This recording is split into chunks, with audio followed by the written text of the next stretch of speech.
I never thought I'd see the day when my own son would raise his hand against me. But there I stood, clutching my burning cheek, staring at Derek as he screamed that I was a useless old man. Had just sold his house for $450,000, burned through every last penny in 8 months, and now he stood in my doorway with battered suitcases, demanding to move into my home. When I told him no, he slapped me. Hard. My neighbor gasped from her porch. Derek's eyes held no remorse, only rage and desperation. That afternoon, I made a phone call that would change everything. I called my lawyer. My name is Roy, and I'm 67 years old. I raised Derek by myself after my wife Susan passed away from breast cancer when our boy was only 12. Those were dark years, filled with grief and struggle.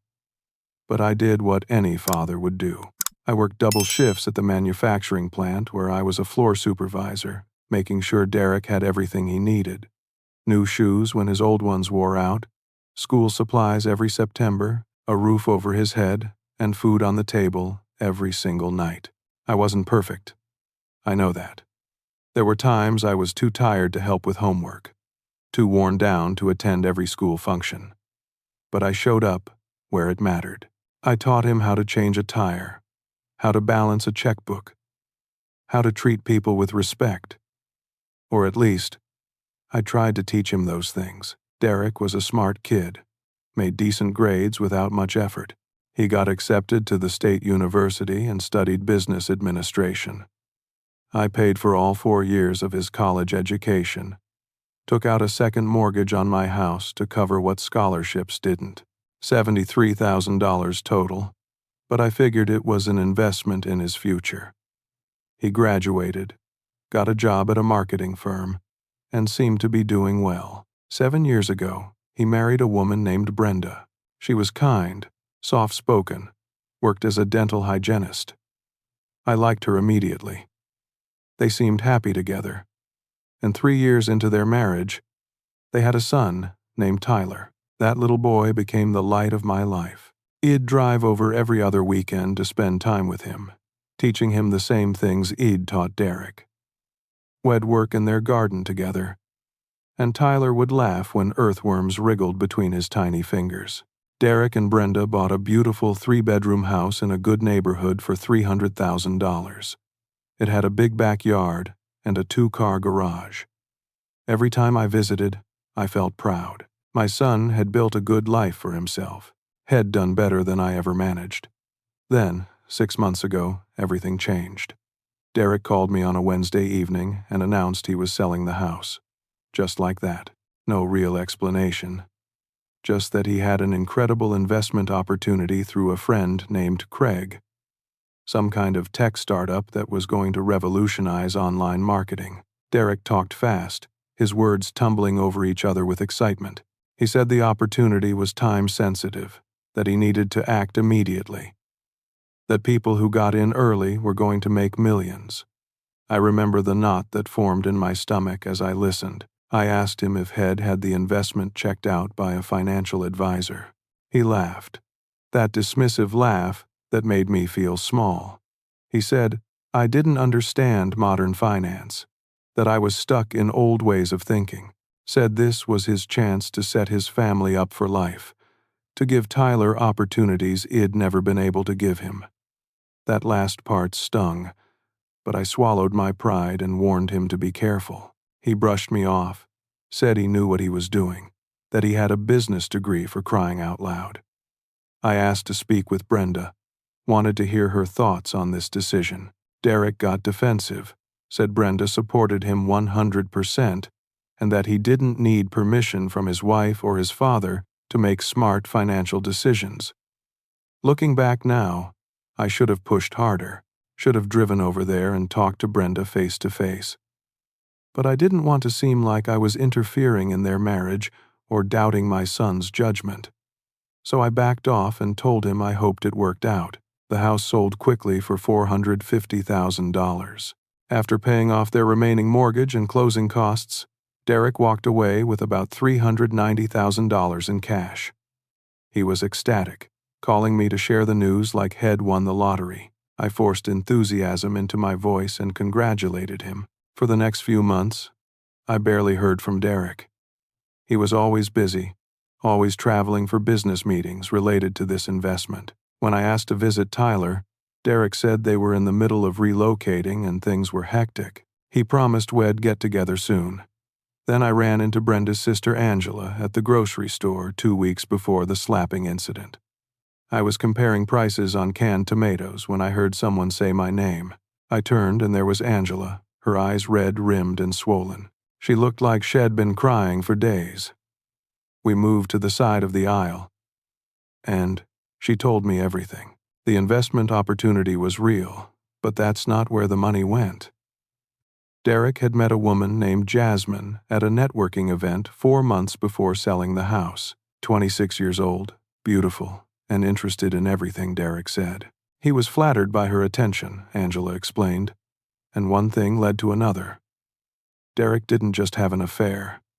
He fell completely under this woman's spell. He bought her a luxury car, a silver convertible that cost $75,000, paid a year's rent on her apartment in advance, $60,000 for a place with a doorman and a view of the river, took her on expensive vacations to Hawaii and Las Vegas, dropping $80,000 on first-class flights, 5-star hotels, and fancy restaurants, bought her designer clothes and jewelry that totaled another $90,000.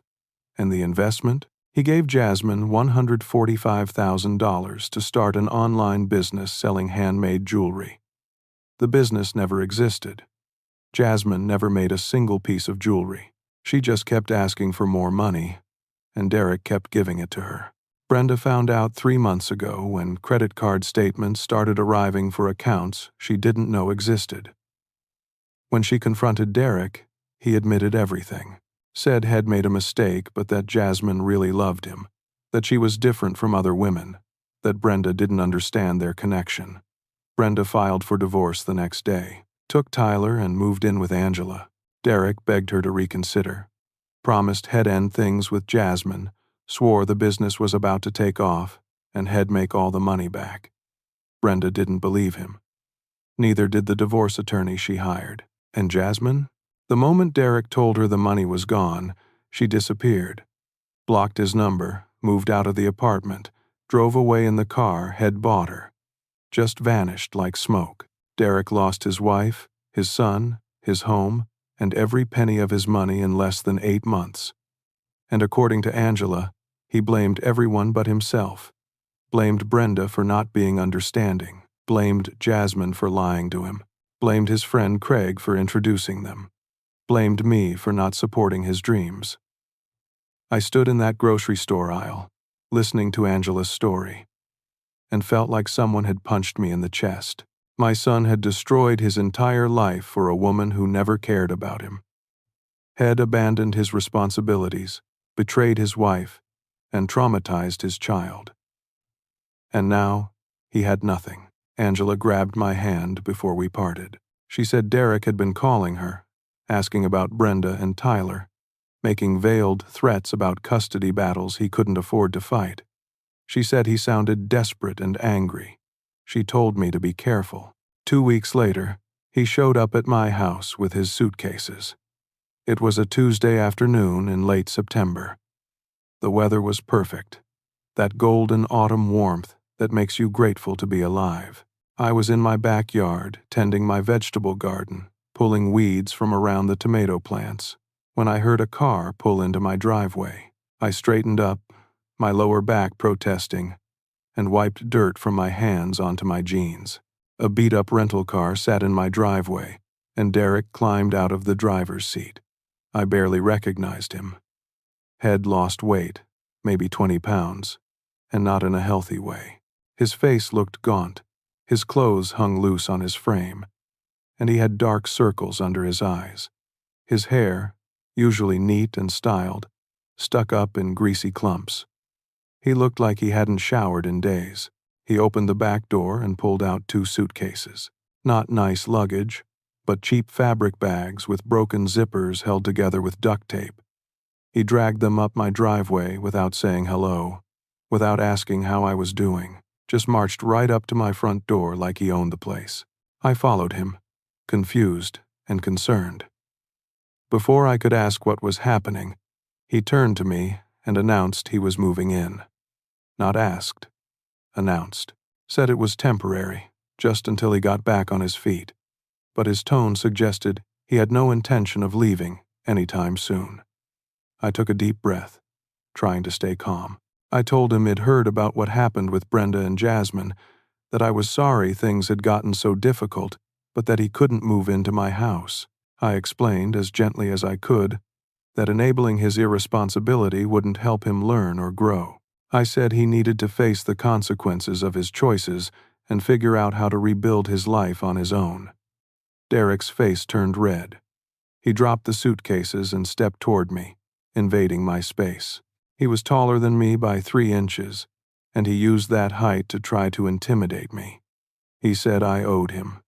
Said he was my son and that fathers are supposed to help their children no matter what. His voice got louder with each word. I stood my ground, told him love doesn't mean supporting destructive behavior. Said I'd helped him his entire life, paid for his education, given him every advantage I could afford, and had thrown it all away on a woman who used him. I said he needed to take responsibility. That's when he started yelling. Screamed that I had it easy compared to his generation. Said I didn't understand how expensive everything was now, how hard it was to make it in today's economy. He jabbed his finger at my chest and said my house was too big for one person anyway, that it was selfish of me to live here alone when he had nowhere to go. I explained that my house wasn't too big. It's a modest 2-bedroom ranch, 1,200 square feet, nothing fancy. I said he made his own choices and needed to live with them. I offered to help him look for jobs, to connect him with people I knew who might be hiring, but I would not let him move in. Derek's face contorted with rage. He called me a selfish old man, said I never understood him, never supported his dreams, never believed in him.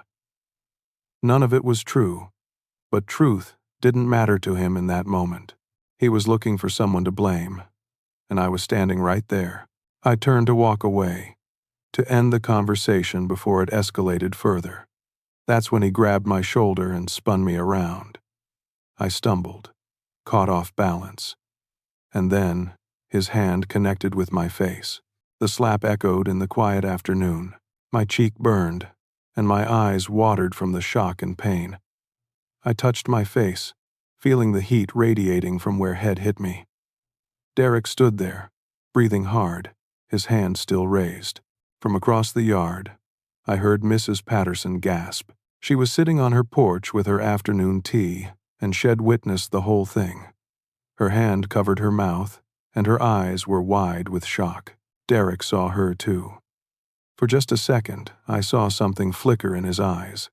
Shame, maybe, or fear. But then the anger crashed back over him like a wave. He pointed at me and said I was useless.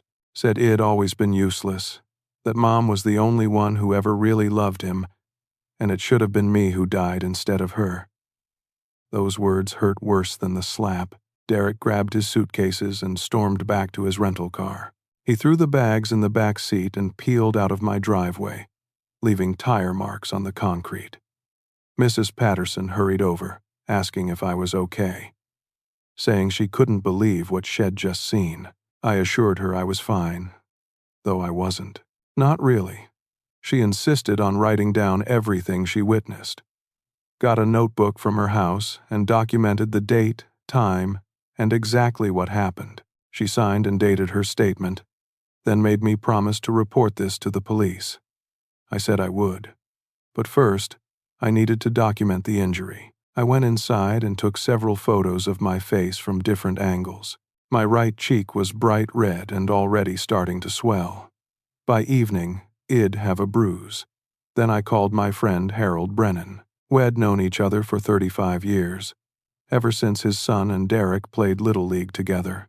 Harold became an attorney, built a successful practice handling estate planning and civil litigation. Had helped me draft my will years ago and handled the legal paperwork when I refinanced my mortgage. Harold answered on the second ring. I explained what happened, my voice shaking despite my efforts to stay calm. He listened without interrupting, then asked if I'd documented everything. I told him about the photos and Mrs. Patterson's statement. He said good, that evidence would be crucial. Harold suggested filing for a restraining order immediately. He said Derek's behavior indicated potential for further violence, and I needed legal protection. But then he paused, and I could hear him thinking through the phone. He asked if Derek knew he was in my will. I admitted that, yes, Derek knew. I'd told him years ago that everything I had would go to him when I passed. The house, my pension, my savings. Probably worth about $600,000 total in today's market. Harold was quiet for a moment, then said we needed to be strategic. He explained that Derek was likely counting on inheriting my assets. That expectation was probably part of why he felt entitled to move into my house. Harold suggested we use that as leverage, but in a way Derek wouldn't expect. We'd file the restraining order, but we'd also file a civil lawsuit for elder abuse and assault. And most importantly, we'd begin the process of formally disinheriting Derek and establishing a trust for Tyler instead. The thought of disinheriting my own son made my stomach turn, but Harold was right. Derek needed to understand that actions have consequences, that violence and entitlement wouldn't be rewarded, and that my assets existed to provide security and opportunity, not to enable destructive behavior. I agreed to Harold's plan. He said he'd file the restraining order first thing the next morning, and that we'd meet later in the week to discuss the other legal steps. He also advised me to report the assault to the police, to create an official record. I called the non-emergency police line and filed a report. An officer came to my house, took my statement, photographed my injury, and collected Mrs. Patterson's written account. He said they'd investigate and that I could press charges if I wanted. I said I'd think about it. The restraining order was granted within 48 hours. Harold called to tell me Derek had been served with the order at the motel where he was staying. He was legally prohibited from coming within 500 feet of me, my home, or my workplace. Violating the order would result in immediate arrest. I thought that would be the end of it. I was wrong. 3 days later, at 11 o'clock at night, I was already in bed, reading a mystery novel, trying to take my mind off everything. The pounding was so violent I thought the door might break. I grabbed my phone and crept to the window. Derek stood on my porch, swaying slightly, clearly intoxicated. He was yelling incoherently, something about how I'd ruined his life, how I'd turned everyone against him, how he had nothing left because of me. I dialed 911, stayed on the line while the operator dispatched officers to my address. Derek kept pounding and yelling. Mrs. Patterson's porch light came on, and I saw her peek through her curtains. Other neighbors' lights started turning on too. The police arrived within 6 minutes. 2 officers approached Derek, who was still banging on my door. When they told him to step away, he turned on them, shouting that this was his father's house, and he had every right to be there. The officers informed him he was violating a restraining order. Derek laughed, a bitter, cruel sound, and said the restraining order was garbage, that his old man would drop it because he always did. One of the officers asked Derek if he'd been drinking. Derek said what business was it of theirs? He was a grown man who could drink if he wanted. When they tried to handcuff him, he resisted, trying to pull away. It took both officers to get him under control. As they led him to the patrol car, Derek kept yelling. He said his father was loaded, that the old man would bail him out because that's what fathers do. He bragged that I couldn't resist helping him, that I'd always been a pushover, that by morning he'd be out and this would all be forgotten. The officers documented every word in their report. I gave my statement from inside my house, not wanting to face Derek again. The officers were kind, professional. One of them said they saw this kind of thing too often. Adult children who thought family obligation meant unlimited support, regardless of their behavior. He advised me to stay firm in my boundaries. Derek spent 5 days in county jail before anyone posted his bail. I certainly didn't.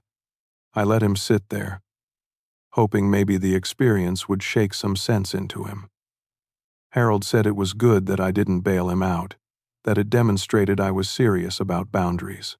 Eventually, Angela posted the $5,000 bond. She called to tell me, apologizing for doing it, but she said Brenda had begged her to help. Not because Brenda cared about Derek, but because she didn't want Tyler asking why Daddy was in jail. I understood. I didn't like it, but I understood. Derek got out, but the criminal charge for violating the restraining order was still pending, and Harold was preparing the next phase of our legal strategy. The civil lawsuit was about to get very real. Derek was served with the civil lawsuit subpoena at the roadside motel on Highway 41. It's one of those weekly rate places where people stay when they're between homes or down on their luck. $40 a night, thin walls, and a perpetual smell of cigarettes and mildew. The process server found him there on a Thursday morning. The lawsuit sought compensation for medical expenses from my doctor visit to document the assault, which came to $370. It also sought damages for emotional distress, pain, and suffering, and explicitly detailed the elder abuse. Harold had crafted the document carefully, laying out every instance of Derek's threatening behavior, the assault, the restraining order violation, and the ongoing harassment. But the real bombshell was the second set of papers Derek received. Formal notice that he was being removed from my will. Harold had already drafted the new will and trust documents. My estate would now go into an irrevocable trust for Tyler, managed by Harold as trustee, until Tyler turned 25. Derek would receive nothing. According to Harold, who heard from the process server, Derek's reaction was immediate and dramatic. He read through the papers right there in the motel parking lot, his hands shaking. Then he crumpled them up, threw them on the ground, and started screaming obscenities. The motel manager came out and told him to keep it down or leave. Derek kicked his own car, denting the door panel, then stormed into his room. Within an hour, my phone started ringing. I didn't answer. It blocked Derek's number after the restraining order, but he called from different phones. Gas station payphones, numbers I didn't recognize. Probably borrowed phones from other motel residents. Each call went to voicemail. Harold advised me to save all the voicemails, but not to listen to them yet, not while my emotions were raw. He said we'd go through them together and determine if any constituted harassment or threats. We met at his office on Friday afternoon, and he played them on speaker. The first voicemail was Derek crying, actual sobbing. He begged me to call him back, said we needed to talk, said this was all a misunderstanding. He promised he'd get help, go to therapy, do whatever it took. He just needed me to drop the lawsuit and give him another chance. The second voicemail was angry. Derek yelled that I was being vindictive, that I was punishing him for making a mistake, that everyone makes mistakes and deserves forgiveness. He said I was supposed to be his father, not his enemy. The third voicemail was manipulative. Derek's voice was calm, measured, almost condescending. He said he'd talked to a lawyer who told him my case was weak, that family court judges don't like seeing parents abandon their children, that he could easily get the will change overturned. He said I was making a huge mistake and that I should reconsider before things got ugly. The fourth through eighth voicemails alternated between pleading, anger, and threats. In one, Derek said he'd tell everyone what a terrible father had been. In another, he said he'd regret this decision for the rest of my life. In the last one, he said he was going to fight for what was rightfully his, that I couldn't just cut him out after everything he'd been through. Harold made copies of all the voicemails. He said they demonstrated a pattern of harassment and emotional instability. They'd be useful in court. But Derek wasn't done. He started calling other family members, trying to turn them against me. He called my brother Martin first. Martin lives in Colorado, runs a hardware store, and has always been a straight shooter. He doesn't tolerate nonsense from anyone, including his nephew. Martin called me after talking to Derek. He said Derek had spun some story about how I was being unreasonable and cruel, that Id refused to help him during a difficult time, and that I was stealing his inheritance to give to Tyler out of spite. Martin didn't buy it for a second. He told Derek Head heard what really happened from me, that Derek had assaulted me and violated a restraining order, and that he was getting exactly what he deserved. Derek apparently hung up on him. Derek also tried calling his ex-wife Brenda. That conversation didn't go any better for him. Brenda told him she hoped I took him for every penny, that he deserved far worse than a lawsuit, and that he should focus on becoming a better person instead of trying to manipulate his way out of consequences. Then she hung up and immediately called to tell me about it, worried that Derek might try something desperate. Her instincts were right. Derek's calls and voicemails stopped suddenly on Saturday. At first, I felt relief. Maybe Head finally accepted reality. Maybe Head realized he needed to back off and deal with his problems. But on Monday morning, Harold called with news that made my blood run cold. Derek had hired a lawyer. Not a reputable one, but a lawyer nonetheless. His name was Victor Marsh. Harold knew him by reputation. Victor advertised on late-night television and bus benches, "Injured, wronged, call Victor Marsh for cash." He was the kind of attorney other attorneys joked about, the kind who took cases no one else would touch and employed tactics that skirted ethical boundaries. Victor had filed a countersuit on Derek's behalf. The filing claimed that I was suffering from dementia and was being manipulated by my attorney, Harold, who allegedly had undue influence over me and was trying to steal my assets. The suit sought to have me declared mentally incompetent, to void the new will and trust, and to reinstate Derek as my sole beneficiary. Harold read the filing to me over the phone. My hands clenched into fists as I listened. Victor claimed Id shown signs of memory loss, confusion, and poor judgment. He cited as evidence the fact that I was suing my own son, which he argued no rational person would do. He suggested Harold was taking advantage of an elderly man's confusion to enrich himself through legal fees. It was all lies, complete fabrications, but it was also terrifying. If a judge even considered the possibility that I wasn't mentally competent, my entire case could fall apart. Worse, I could lose control of my own finances and healthcare decisions. Harold's voice was calm but serious. He said these tactics, while slimy, did require a response. We couldn't just dismiss them. He recommended I voluntarily submit to a mental competency evaluation by a court-appointed psychologist. That way, we'd have professional documentation proving I was of sound mind. Victor had also filed an emergency motion to freeze my assets, claiming that Harold and I might try to hide or transfer money before the case went to trial. Head requested that a judge hear the motion within 2 weeks. I felt like the walls were closing in. My own son, the boy Id raised and sacrificed for, was trying to have me declared mentally incompetent. He was claiming I was being manipulated and controlled. He was attempting to freeze my bank accounts so I couldn't access my own money. Harold must have heard the distress in my silence. He assured me this was a desperate move by desperate people.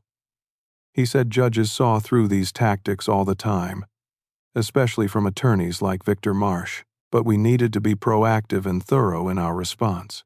We scheduled the competency evaluation for later that week with Dr. Catherine Walsh, a clinical psychologist who'd done hundreds of these evaluations for the courts. Harold said she was fair, thorough, and highly respected by local judges. In the meantime, Harold prepared a detailed response to Victor's motion. He documented my entire medical history, including recent physical exams that showed no cognitive issues. He provided bank statements demonstrating that I managed my own finances competently. He submitted affidavits from friends and neighbors attesting to my mental sharpness. Mrs. Patterson wrote a particularly strong statement describing how I maintained my home and garden with skill and organization. The competency evaluation took 3 hours. Dr. Walsh tested my memory, problem-solving abilities, judgment, and reasoning skills. She asked about my medical history, my daily routines, my relationships. She had me perform various cognitive tasks, like remembering lists of words, solving math problems, and explaining the meaning of proverbs. At the end, she smiled and said, "It done exceptionally well." She told me, off the record, that she saw nothing whatsoever to suggest cognitive decline. She said my test scores were well above average for someone my age, and that I clearly had full capacity to make my own decisions. Her official report was even more favorable. She concluded that I demonstrated excellent cognitive function across all domains tested, showed no signs of dementia or mental impairment, exhibited clear understanding of my legal and financial situation, and was fully competent to make decisions about my estate and pursue legal action. She noted that my decision to protect myself through legal means showed sound judgment, not evidence of manipulation. The report was devastating to Derek's case. Victor tried to argue that Dr. Walsh was biased, but Harold pointed out that she was the court's appointed evaluator, not ours. The judge denied Victor's motion to freeze my assets, stating there was no evidence to support claims of incompetency or undue influence. But Victor and Derek weren't finished. They had one more card to play, and it was going to make everything so much worse before it got better. With the competency evaluation behind me and Victor's motion denied, Harold said it was time to go on the offensive. We weren't just going to defend against Derek's baseless claims. We were going to expose exactly what kind of person Derek had become and why Head lost everything. Harold hired a private investigator named Louise Morrison. She was in her mid-40s, had worked as a police detective for 15 years before going private, and specialized in financial investigations. Harold said if there was dirt to find, Louise would find it. Louise started by pulling Derek's credit reports, which in civil litigation we had the legal right to access. What she found was worse than Id imagined. Derek didn't just blow the money from selling his house. Head also racked up massive debts. He had 7 credit cards, all maxed out, totaling $35,000. Department store cards for clothes. Head bought Jasmine. Restaurant cards from expensive dinners. A jewelry store card where Head purchased a diamond bracelet. Head also taken out a personal loan for $20,000 from an online lender, one of those predatory operations that charge 30% interest. The loan was 3 months past due, and the lender was threatening legal action. And then there was Craig, the friend who'd supposedly introduced Derek to the investment opportunity. Louise tracked Craig down and interviewed him. Turned out Craig had loaned Derek $15,000 for what Derek called a bridge loan, until the investment paid off. Craig never saw a penny of it back. Had written it off as a loss and cut Derek out of his life entirely. Total debts, $70,000. Derek wasn't just broke.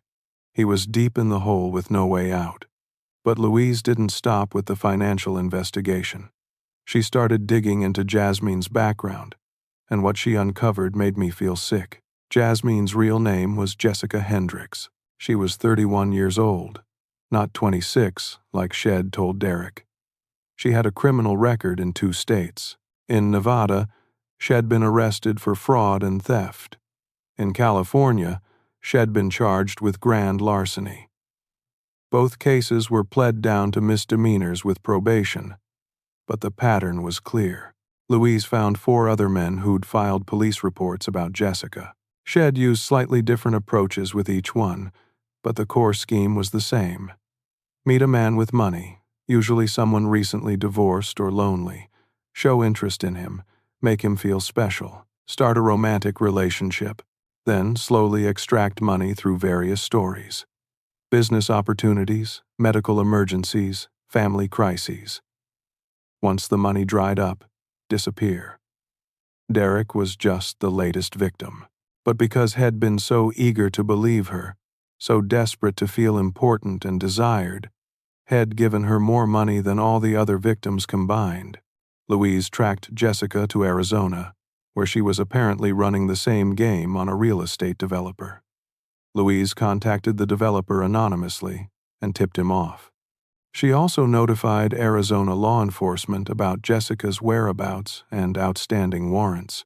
This information was gold for our case.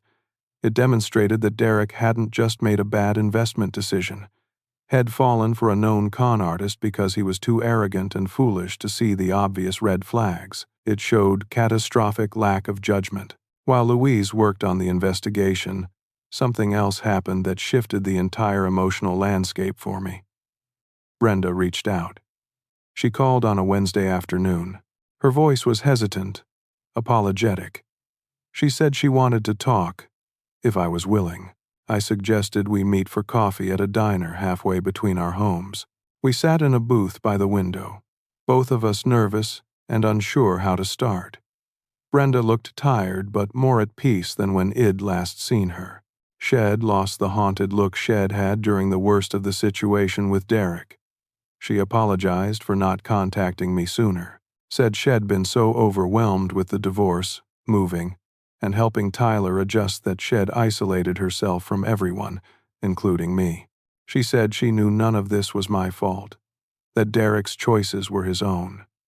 Then she told me how much Tyler missed me, said he asked about me all the time, wanted to know when he could see Grandpa Roy again. Shed kept him away because she didn't know how I felt about staying in contact. Given everything that had happened, I had to wipe my eyes before I could respond. I told her Tyler was my grandson, that my relationship with him was separate from my relationship with Derek. I said I'd love to see him, that he was one of the few bright spots in this whole nightmare.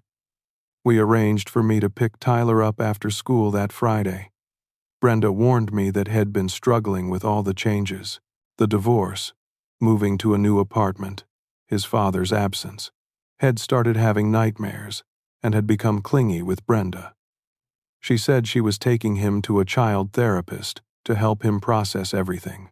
When Friday came, I waited outside Tyler's elementary school with the other parents and grandparents. I saw him come out of the building, his backpack bigger than his small frame. He looked around uncertainly until he spotted me. His whole face lit up. He ran to me and threw his arms around my waist. I bent down and hugged him tight, feeling his little heart beating against my chest. He smelled like school, that mixture of crayons and hand sanitizer and kid sweat. We went to the park. Tyler wanted to swing, so I pushed him while he laughed and kicked his legs out, trying to go higher.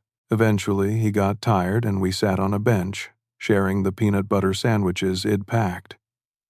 He asked where his daddy was. The question pierced my heart. I chose my words carefully. I told him that his daddy was going through a hard time and needed to work on some grown-up problems. I said sometimes adults make mistakes and have to fix them, and that takes time. I assured him that his daddy loved him very much, even if he couldn't be around right now. Tyler nodded solemnly. He said he missed his daddy, but also that it was nice when things were quiet. That broke my heart even more. This little boy was relieved by his father's absence because Derek's presence had become chaotic and frightening. We spent 2 hours at the park before I took him back to Brenda. Tyler hugged me again and asked if we could do this every week. I promised him we could. That evening, I met with Harold and told him about my decision. I wanted to establish a trust for Tyler immediately, not wait until after I died. I wanted to make sure Tyler's future was protected, no matter what happened in the legal battle with Derek. Harold drew up the papers. The trust would receive $230,000, which was most of my savings. It would be managed by Harold as trustee, with funds available for Tyler's education, health care, and other necessities as he grew up. When Tyler turned 25, had gained full control of whatever remained. Derek would receive nothing from my estate, not a penny, and there was nothing he could legally do about it. A person has the right to disinherit their adult children, and I'd done it properly, with clear documentation of why. But fate wasn't done throwing curveballs. Derek found out about my meeting with Brenda and Tyler. I don't know how. Maybe someone saw us at the park and mentioned it to someone who told someone else. Small-town rumors spread fast. Derek showed up at Brenda's apartment on a Tuesday night. She was giving Tyler a bath when he started pounding on the door. She looked through the peephole and saw Derek, agitated and angry. She didn't open the door. He yelled through the door that she was turning Tyler against him, that she and I were conspiring to steal his son. He accused Brenda of poisoning Tyler's mind, of keeping him from his rightful place in his father's life. He said he had rights, that no judge would keep a father from his son. Brenda, smart woman that she is, started recording on her phone.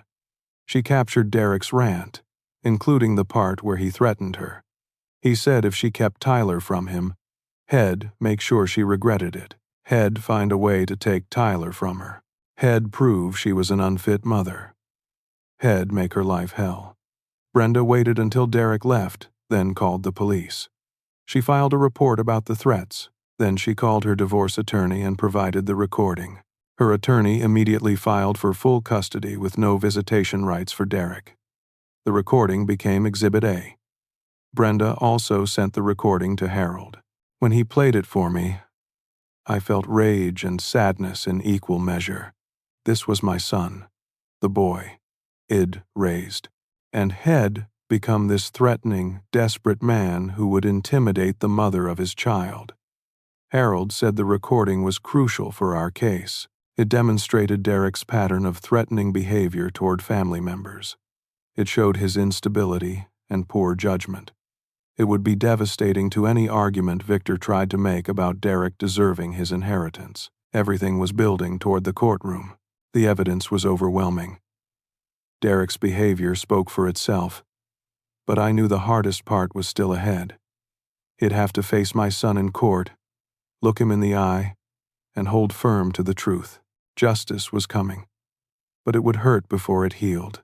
The civil case was scheduled for a Thursday morning in late November. The courthouse was an imposing brick building downtown, the kind with marble floors and echoing hallways that made you whisper, even when you had every right to speak normally.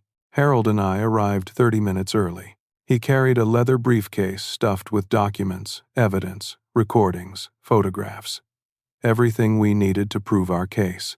I wore my best suit, the navy one I'd bought for Derek's wedding 7 years ago. It felt strange putting it on for this purpose.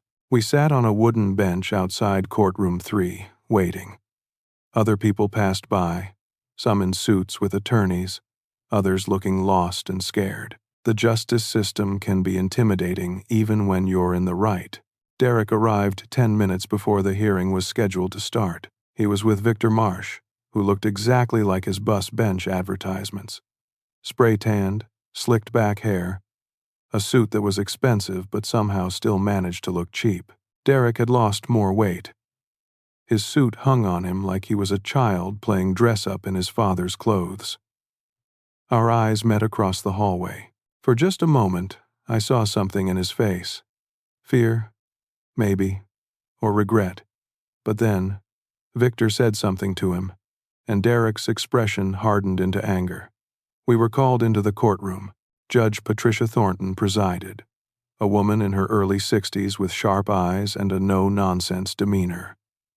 Harold had said she was fair but tough, and that she didn't tolerate games or manipulation in her courtroom. The bailiff called the case. Victor stood and announced he represented Derek. Harold stood and announced he represented me. Judge Thornton asked if we were ready to proceed. Both attorneys confirmed we were. Victor went first, since Derek was technically the respondent in my lawsuit, but also the plaintiff in his countersuit. He stood and gave what I can only describe as a performance. He painted Derek as a victim, a son who'd made some mistakes, but was now being punished by a vindictive father and a predatory attorney who wanted to drain the family's assets through legal fees. Victor claimed I was unreasonable, that I'd refused to help Derek during his lowest moment. He said families were supposed to support each other, that turning my back on Derek went against basic human decency. He suggested that my decision to disinherit Derek proved I was either mentally compromised or under Harold's undue influence. He called Derek to the stand. Derek raised his right hand and swore to tell the truth. Then Victor walked him through a carefully crafted narrative. Derek admitted Head made investment mistakes, said Head trusted the wrong people and lost money, claimed it could have happened to anyone. He said when everything fell apart, Head reached out to his father for help, just temporary help until he got back on his feet. But Id refused, had been cold and cruel. Derek claimed Head gotten emotional during our argument, but denied hitting me. Said he might have gestured while talking and accidentally bumped me, but there was no slap. He said I was exaggerating a minor incident to justify cutting him out of my life. He denied violating the restraining order intentionally. Said Head been upset and had a few drinks, didn't realize what he was doing.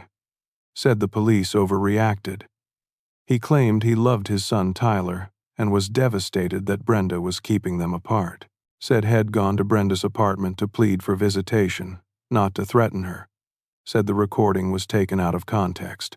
Through it all, Derek painted himself as misunderstood and wronged, as a son who deserved compassion, not punishment. When Victor finished, Judge Thornton asked Harold if he wanted to cross-examine. Harold stood, buttoned his suit jacket, and approached the witness stand. What followed was a master class in cross-examination. Harold didn't raise his voice, didn't become aggressive. He simply asked questions and let Derek's own words destroy his credibility.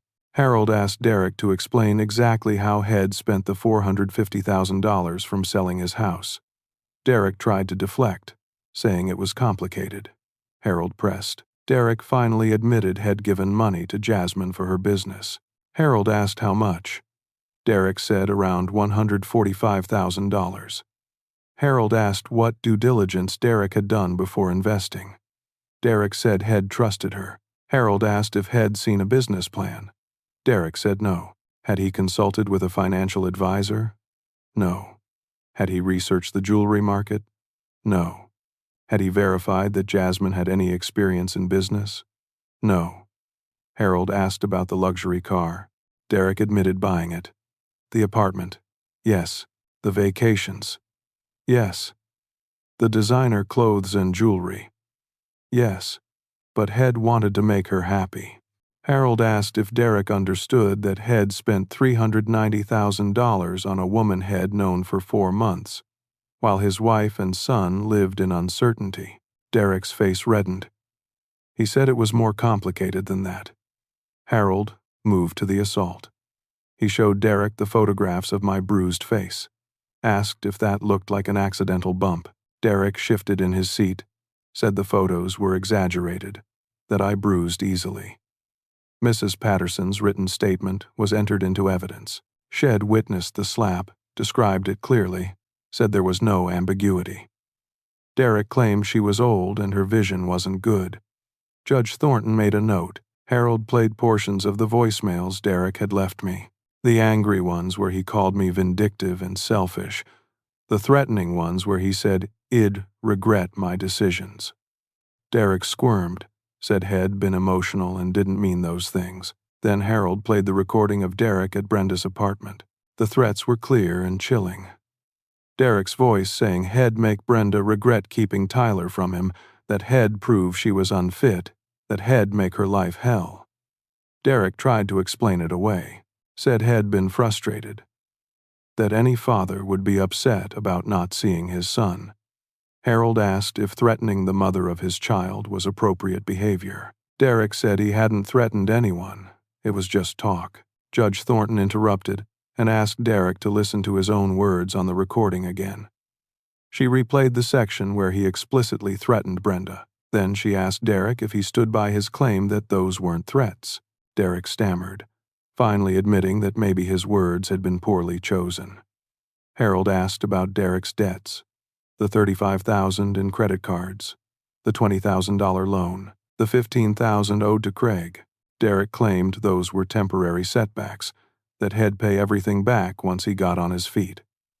Harold asked what plan Derek had to earn money. Derek said he was looking for work. Harold asked how many job applications He'd submitted in the past 3 months. Derek said he wasn't sure. Maybe 5 or 6. Harold asked Derek about his living situation. Derek admitted he was staying at a motel that charged by the week. Harold asked how he was paying for it. Derek said Head borrowed money from a friend.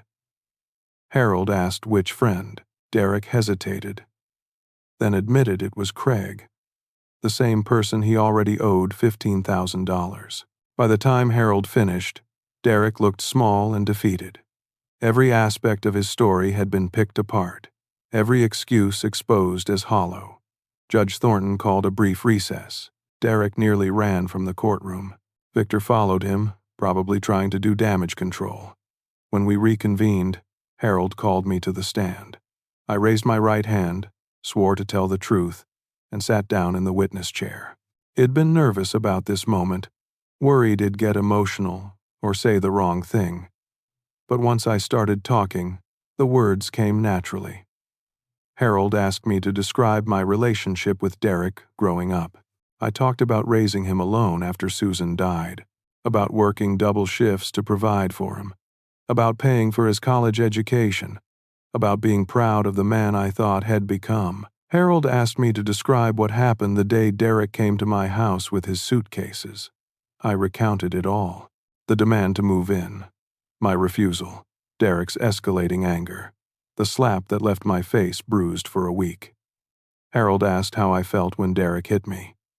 I had to pause and collect myself. I said I felt betrayed, heartbroken, that in that moment I didn't recognize my own son. Harold asked about my decision to file for the restraining order and pursue legal action. I explained that I couldn't allow violence to go unanswered, that enabling Derek's behavior wouldn't help him, it would only teach him that he could act without consequences. Harold asked about my decision to disinherit Derek and establish the trust for Tyler. I looked directly at the judge and explained my reasoning. I said I'd worked my entire life to build what little wealth I had, that I wanted my assets to provide opportunity and security for my family. But I couldn't in good conscience leave everything to someone who'd demonstrated such poor judgment and violent behavior. Tyler was innocent in all this. Tyler deserved a chance at a good education and a stable future. That's what my estate would provide. Harold asked if I still loved my son. I felt tears prick my eyes. I said yes, I loved Derek. He was my son, and I always would love him. But love doesn't mean accepting abuse. Love doesn't mean rewarding destructive behavior. Love sometimes means setting boundaries and letting people face the consequences of their choices. Harold showed me the trust documents, asked if I'd created them voluntarily, without pressure from anyone. I confirmed that I had, that it was entirely my decision, made with clear mind and firm resolve. Victor cross-examined me, but there wasn't much he could attack. He tried to suggest I was being unreasonable, that families should forgive and support each other. I agreed that families should support each other, but said support doesn't mean enabling violence and irresponsibility. Victor asked if I understood I was condemning my son to poverty. I said no. I was requiring my son to build his own life through his own efforts, the same way I'd built mine. After my testimony, Harold rested our case. Judge Thornton asked if Victor had any additional evidence. He said he did not. The judge said she had heard enough. She asked for a 10-minute recess before ruling. Harold and I sat at our table, waiting. Derek and Victor sat at theirs, Derek's leg bouncing nervously. When the judge returned, she didn't waste time. She said she'd reviewed all the evidence, listened to all the testimony, and her ruling was clear. She found that Derek had assaulted me.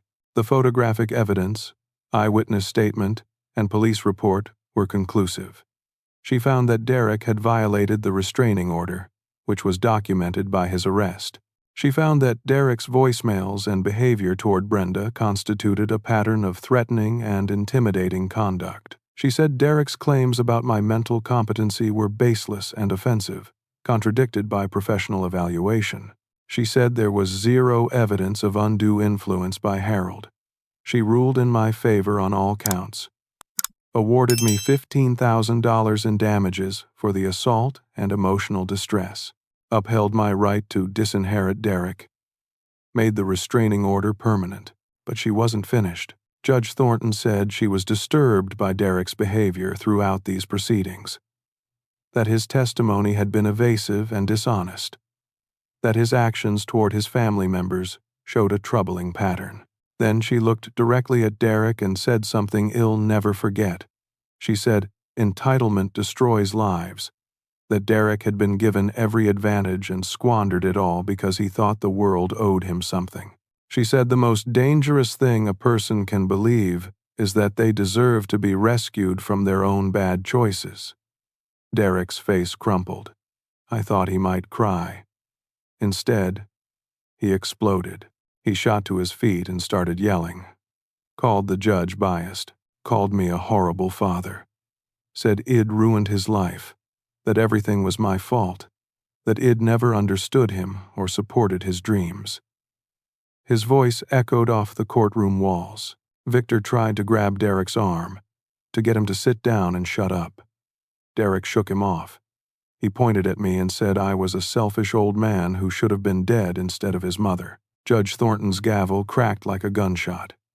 She ordered Derek to be silent. Derek kept yelling. The bailiff moved toward him. Derek took a step toward me. His finger still pointed, his face twisted with rage. And that's when he made his final, fatal mistake. He said if I didn't drop all this and restore him to the will, he'd make sure I had an accident. Said I wouldn't live to see Tyler grow up. Said I'd regret destroying his life. The courtroom went silent. Even Victor looked horrified. Judge Thornton's face went pale, then red. She told the bailiff to take Derek into custody immediately. Derek seemed to realize what he'd done. He tried to backtrack, said he didn't mean it, was just upset. Too late. The bailiff handcuffed him. Derek screamed that this was unfair, that he had rights, that I'd pushed him to this. He was still screaming as he was led out of the courtroom. Judge Thornton waited until the door closed behind him. Then she looked at Victor and said she was reporting him to the Bar Association for failing to control his client. Victor's face went white. She dismissed him from her courtroom. She turned to Harold and asked him to ensure my safety. Said she was issuing an emergency order adding criminal threat charges to Derek's existing charges. Said Derek would be held without bail due to the explicit threat made in open court. I sat there, stunned. It was over. Derek had destroyed himself, right there in front of a judge, on the record, with witnesses. Harold put his hand on my shoulder. Said Wed One, that I was protected, that justice had been served. I nodded, but I felt no triumph. Just a deep, aching sadness that my son had come to this. Derek sat in county jail for 3 weeks, awaiting his hearing on the criminal threat charge. The public defender assigned to his case was a young woman named Rachel, who'd been practicing for less than 2 years. She met with Derek twice, reviewed the courtroom recording, and told him bluntly that he had no defense. Had made an explicit threat against my life in front of a judge, on the record, with multiple witnesses. The best she could do was negotiate a plea deal. The prosecutor offered Derek a choice: plead guilty to criminal threats and the previous assault charge, accept 18 months in county jail with eligibility for early release with good behavior, plus 5 years probation, mandatory anger management and financial counseling, and a permanent restraining order, or go to trial and risk up to 3 years in state prison. Rachel advised him to take the deal. Derek, for once, listened to sound advice. He pled guilty to both charges on a cold December morning. I wasn't there. I couldn't bring myself to watch. According to Harold, who attended on my behalf, Derek had looked smaller somehow, diminished. Head answered the judge's questions in a quiet voice, acknowledging his actions and accepting responsibility. The judge sentenced him according to the plea agreement and remanded him to county jail immediately. For the first month, I heard nothing from Derek. I visited Tyler every Wednesday after school, and we fell into a comfortable routine. We'd go to the park if weather permitted, or to the library if it was too cold, I taught him how to identify birds and showed him how to plant bulbs for spring flowers. He was a bright, curious child, always asking questions, always wanting to learn. Brenda's new husband Peter was a good man. I met him properly in January, when he joined Brenda to pick Tyler up from one of our outings. He was genuine and kind, clearly loved Brenda, and was trying hard to be a positive presence in Tyler's life. I appreciated that he never tried to replace Derek in Tyler's heart, but instead made room for himself alongside the complicated feelings Tyler had for his father. One Saturday, in late January, I received a letter at my house. The return address was the county jail. My hands shook as I opened it. The letter was from Derek. His handwriting, usually hurried and messy, was careful and neat. He must have written it slowly, thinking about each word. He didn't ask for anything. That was the first thing I noticed. No requests for money, no pleas to drop charges or change my will. He simply told me about his time in jail. Had joined Alcoholics Anonymous meetings, something I hadn't even known he needed. He wrote about recognizing that had been drinking more and more over the past 2 years, using alcohol to numb his shame and fear. He said had been sober for 63 days, and that the clarity was both painful and necessary.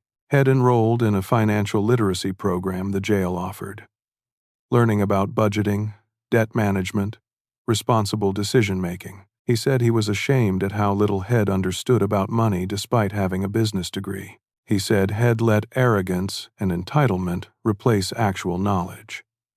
Had gotten a job in the jail kitchen, waking at 4:30 in the morning to help prepare breakfast for 200 inmates. The work was hard and the pay was 25 cents an hour, but he said it taught him humility, that no work was beneath him, that honest labor had dignity regardless of the wage. He wrote about the other inmates Had met.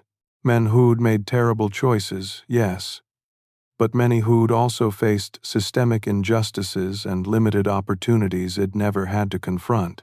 He said listening to their stories made him realize how privileged Had been his entire life, and how spectacularly Had squandered every advantage.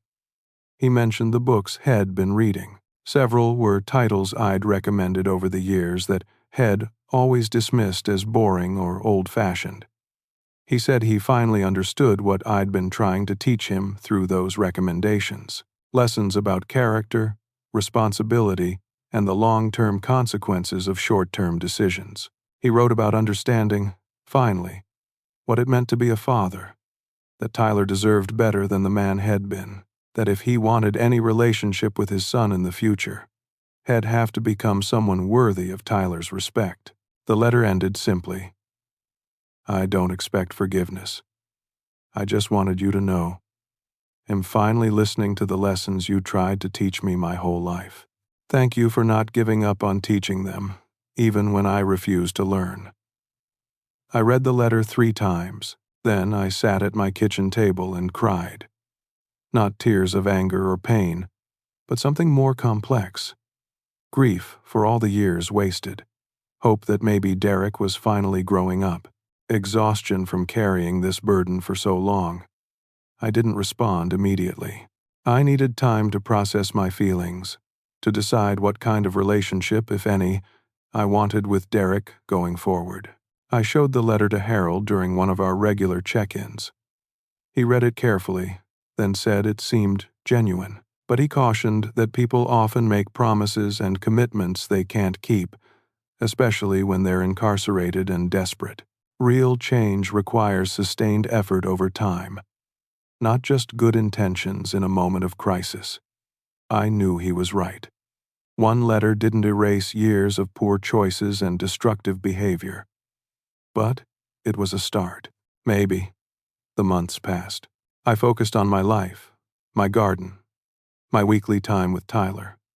Mrs. Patterson and I became closer friends, sharing dinners once a week and watching old movies together.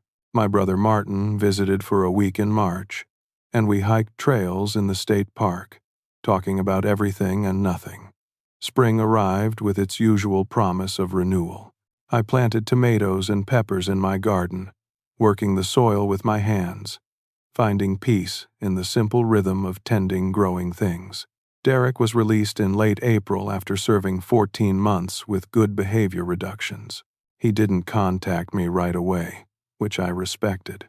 Harold informed me that Derek had moved into a sober living facility on the north side of town, a structured environment where residents supported each other in maintaining sobriety while working and rebuilding their lives. Derek got a job as a line cook at a diner called Maggie's Place. It paid $9.50 an hour plus tips, barely enough to cover his portion of rent at the sober living house. He worked the breakfast and lunch shifts, 6 days a week, coming home smelling like bacon grease and coffee. Through Brenda, I learned that Derek had started supervised visitation with Tyler, twice a month, for 2 hours, at a family visitation center where a counselor observed their interactions.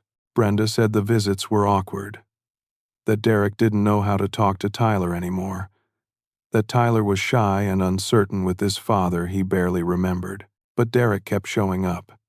That was something. He didn't make grand promises about things getting better.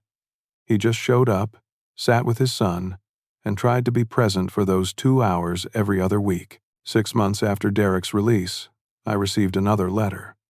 Derek's counselor at the sober living facility, with Derek's permission, had written to tell me about Derek's progress.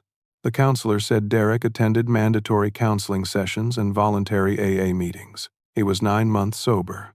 He was working consistently, had opened a savings account with his first paycheck, and was making small but regular payments toward his debts. The counselor said Derek talked about me often with remorse and respect, that he was terrified I'd died hating him. She gently suggested that if I felt comfortable, perhaps I might consider acknowledging Derek's efforts. Not reconciliation necessarily, but recognition that he was trying. I thought about it for 2 weeks, prayed about it, though I wasn't much for formal prayer, talked it over with Harold and Martin. Finally, I sat down and wrote Derek a letter. I kept it brief, told him I'd heard about his progress from his counselor, said I was proud that he was facing his responsibilities and working to change. I wrote that forgiveness is a process, not a moment, and that I wasn't ready to fully reconcile. But I acknowledged that he was making genuine efforts, and that meant something. I ended by inviting him to meet me at Riverside Park in 3 months if he maintained his sobriety and progress. I said the meeting would be in a public place, and Harold would accompany me. I wrote that I wasn't restoring him to my will, but that I was willing to see where his journey led. I closed with, "You're still my son." That never changed. What changed was whether I could trust you. Trust can be rebuilt, but it takes time and consistent action. I'm willing to watch you try. I mailed the letter and felt a weight lift from my chest. It extended an olive branch without compromising my boundaries. Whatever happened next was up to Derek. The 3 months passed. Derek maintained his sobriety, kept his job, showed up for his visits with Tyler, paid down his debts, dollar by dollar. On a Sunday afternoon in late September, exactly 2 years after Derek had slapped me in my driveway, we met at Riverside Park. The park was busy that afternoon. Families picnicking, children playing on the playground, couples walking hand in hand along the river path. Harold and I arrived first, finding a bench with a view of the water. The leaves were just beginning to turn, hints of gold and red among the green. Derek arrived exactly on time. I saw him walking up the path, and my first thought was how different he looked. Head gained back some weight, filling out his frame in a healthy way. His clothes were simple, clean, and well-maintained. A button-down shirt, jeans without holes, shoes that had been polished. His hair was neat, and his face was clean-shaven. He approached slowly, nervously. When he reached us, he nodded to Harold, then looked at me. His eyes were different, clearer, somehow, less clouded by anger and desperation. We shook hands. Not a hug, but that handshake felt monumental. His grip was firm, but not aggressive. Just a simple acknowledgement of 2 men meeting as equals. We sat on the bench, Derek and I, with Harold positioned a respectful distance away but within sight. For the first few minutes, neither of us knew quite what to say. The silence wasn't hostile, just uncertain. Derek spoke first. He updated me on his life without preamble. The sober living facility was good for him, he said. Structure and accountability. His roommates were men dealing with their own struggles, and supporting each other made the journey easier. He talked about his job at the diner, how Head started as a prep cook but had been promoted to line cook, how the owner, Maggie, was teaching him to manage inventory and place orders, how Head learned that honest work, regardless of pay, had its own kind of satisfaction. He mentioned his counseling sessions, how difficult it was to confront the person Head been, the choices Head made. He said his counselor had helped him understand that entitlement was a form of delusion, a belief that the universe owed him something simply for existing. He talked about his meetings with Tyler, how hard it was to see the distance in his son's eyes. Tyler was polite but guarded, and Derek said he couldn't blame him. Head abandoned Tyler when things got hard, and now he had to earn back even the smallest measure of trust. He said Tyler had asked him last week why Head gone away, and Derek had told him the truth in age-appropriate terms, that Daddy had made bad choices and had to learn how to make better ones. Derek said Head started making payments to Craig, $25 every other week. It would take years to pay back the $15,000 he owed, but Craig had accepted the payment plan. Same with his other debts. He was chipping away at the mountain, $20 or $30 at a time. I listened without interrupting. When he finished, I asked how he felt about all of it. He thought for a long moment, staring out at the river. He said he felt ashamed of who Head been, grateful for the chance to become someone better, terrified Head mess up again, but also, for the first time in years, hopeful. Not hopeful that things would be easy or that Head suddenly become successful, just hopeful that he could build a life based on honesty and effort rather than entitlement and shortcuts. I told him I was glad to hear it, that I could see he was trying. I said I wasn't ready to fully restore our relationship to what it had been, and I wasn't sure that would ever be possible. Too much had happened. Too much trust had been broken. But I was willing to meet again in 3 months if he continued on this path. Derek's eyes filled with tears. He said that was more than he deserved, more than Head hoped for. He thanked me, his voice breaking. We sat there for another 40 minutes, talking about small things, the weather, the park, a book Derek was reading that I'd given him for his 16th birthday, still on his shelf all these years later. When it was time to go, we stood and shook hands again. Derek walked away without looking back, and I watched him disappear down the path. Harold drove me home. He said he believed Derek's change was genuine, but cautioned that relapses happen, that I should protect my heart while remaining open to the possibility of reconciliation. I agreed. Hope and caution could coexist. The following Wednesday, I picked Tyler up from school as usual.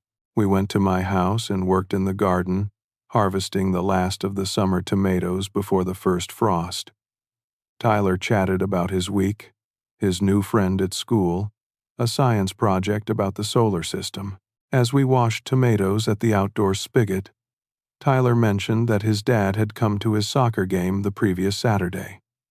Brenda and Peter had been there too, supervising. Tyler said his dad looked sad but also happy watching him play, that his dad had waved at him and smiled when Tyler scored a goal. Tyler looked up at me with those serious eyes children get when they're thinking about big questions. He asked if people can change, if someone who made mistakes could become better. I crouched down to Tyler's level, my old knees protesting. I chose my words carefully because I knew this answer mattered. I told him yes, people can change, but they have to want to, and they have to work hard at it. That change takes time and requires proving yourself through actions, not just words. I said his daddy was trying to change, and that we should give him the chance to show us through his choices over time. Tyler nodded seriously, processing this. He said he hoped his dad kept changing because he wanted to know him better. I hugged my grandson and said I hoped so too. That evening, I met with Harold to review the trust I'd established for Tyler. It was currently valued at $230,000, composed of my savings, life insurance policies, and conservative investments Harold had recommended. The trust would fund Tyler's college education completely, with remaining funds available for graduate school, a down payment on a house, or seed money for starting a business, whatever Tyler needed to build a good life. Harold confirmed that Derek would receive nothing from my estate upon my death. The documents were ironclad. I nodded, then surprised Harold by asking him to add an amendment. I said if Derek maintained 10 consecutive years of sobriety, demonstrated consistent financial responsibility by paying down his debts, and maintained a present, positive relationship with Tyler, then he could receive $25,000 from my estate, not as inheritance, but as acknowledgement that had finally become the man he was capable of being. Harold raised his eyebrows. He asked if I was certain. I said yes. I explained that I wasn't doing it for Derek.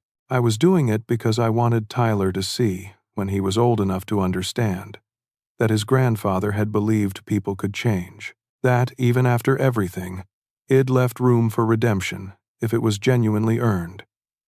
Harold agreed to draft the amendment. We signed it 2 weeks later, and it became part of the permanent trust documents.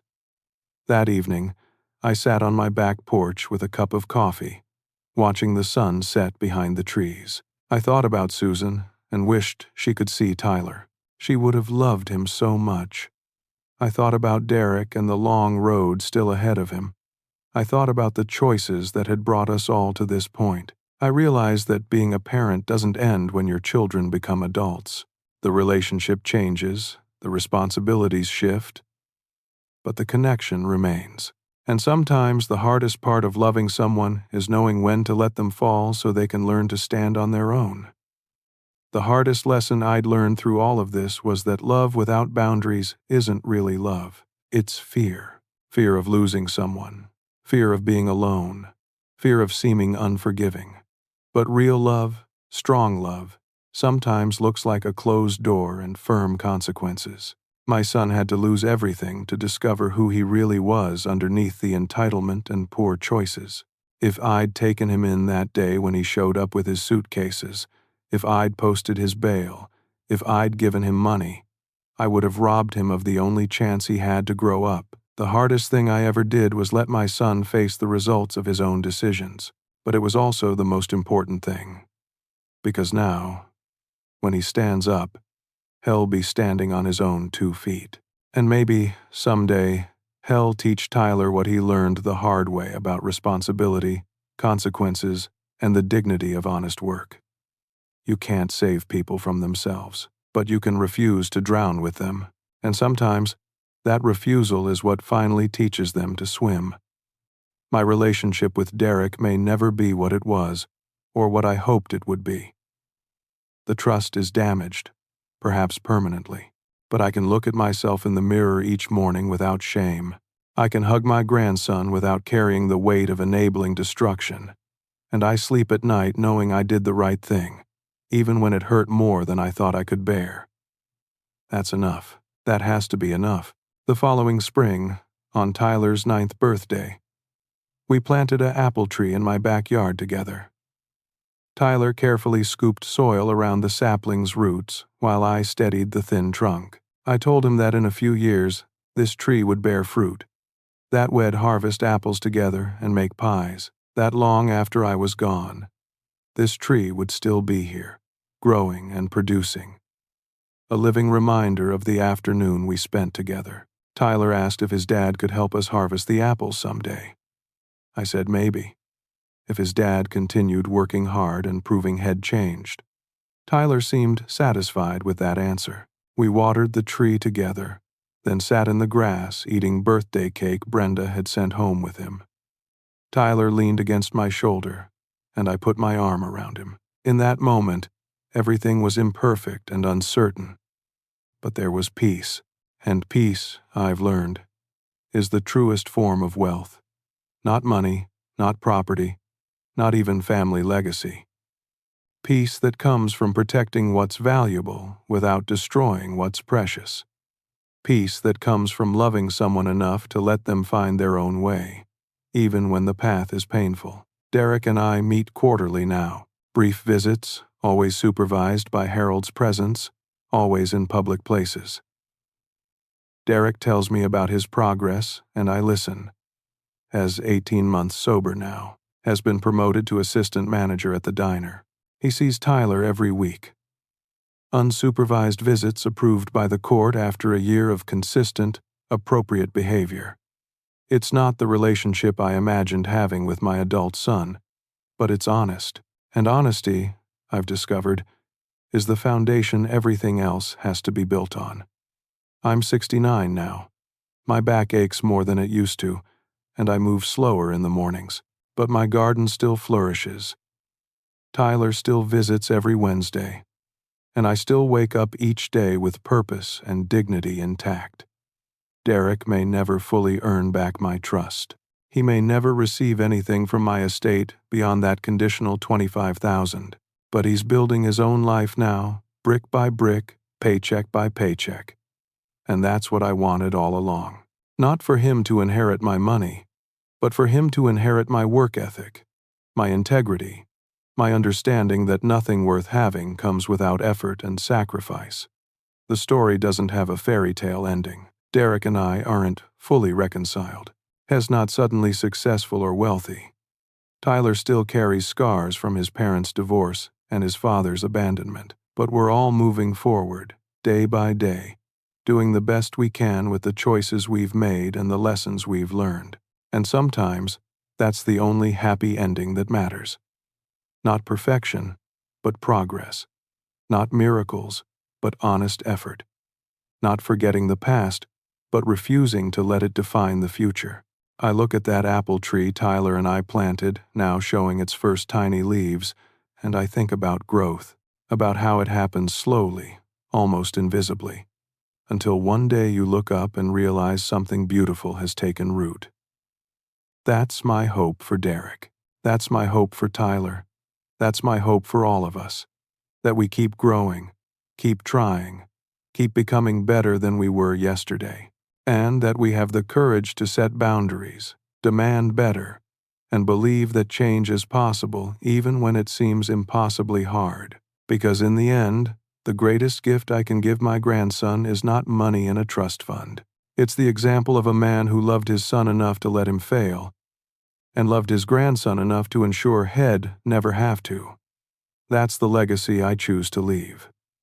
And I sleep peacefully, knowing it's the right one. Now I want to ask you something.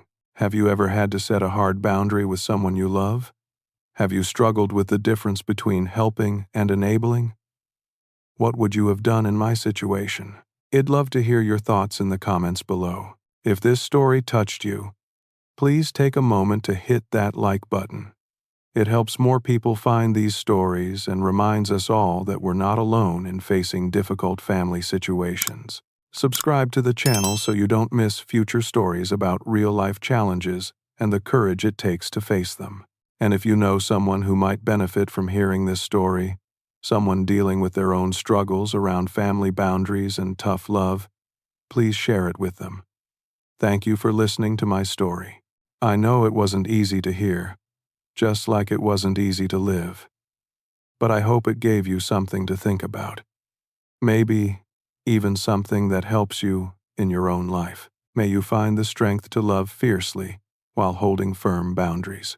May you know the difference between compassion and enabling. And may you always choose the path that protects your peace, even when that path leads through pain. Take care of yourselves and take care of each other.